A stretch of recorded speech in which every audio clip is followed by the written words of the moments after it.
এটা একটা কর্ণাটকের একটা চালের আটা দিয়ে তৈরি দোসা। শুধুমাত্র চালের আটা দিয়ে তৈরি করা হয়।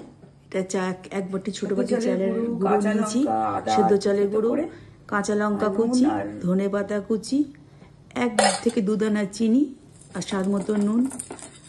15 মিনিট ভালো করে নাড়িয়ে যতটা জল লাগবে একদম পাতলা ব্যাটার করে নিয়েছি।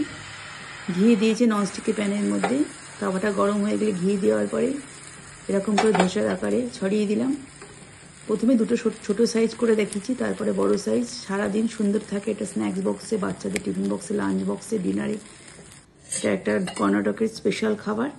অবশ্যই করে খান। রেসিপিটা ভালো লাগলে অবশ্যই শেয়ার করুন। এরকম ভালো সুন্দর সুন্দর ইউনিক রেসিপি পেতে অবশ্যই চ্যানেলটাকে ফলো করুন, সাবস্ক্রাইব করে রাখুন। ভালো থাকুন, সুস্থ থাকুন। দেখুন সুন্দর একটা উঠে যাচ্ছে, একটা মুচমুচে। এটা একটা কর্ণাটকের স্পেশাল খাবার। কর্ণাটকে গেলে বুঝতেই পারবে এই খাবারটা হয়। অবশ্যই রেসিপিটা শেয়ার করে দিন, তাহলে সবার মধ্যে জানতে পারবে জিনিসটা। খুব সুন্দর খাবারটা, অবশ্যই করে খান। আর কমেন্ট বক্সে লিখুন কেমন লাগলো। দেখুন আমি পরেরটা দিয়ে দিলাম। সুন্দর হয়ে উঠে আসছে, কোনো না ওঠার কোনো ঝামেলাই হবে না।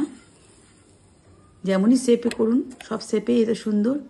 পরেরটা আরও একদম দোসার আকারে একদম বড় করলাম, দেখুন সেটাও দেখিয়ে দিলাম।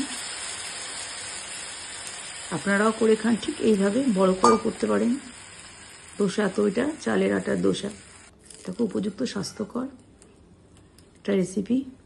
প্রতিদিন রুটি, পাউরুটির থেকে এটা খুব সুন্দর নতুন ধরনের খাবার। ভালো থাকুন, সুস্থ থাকুন, নমস্কার।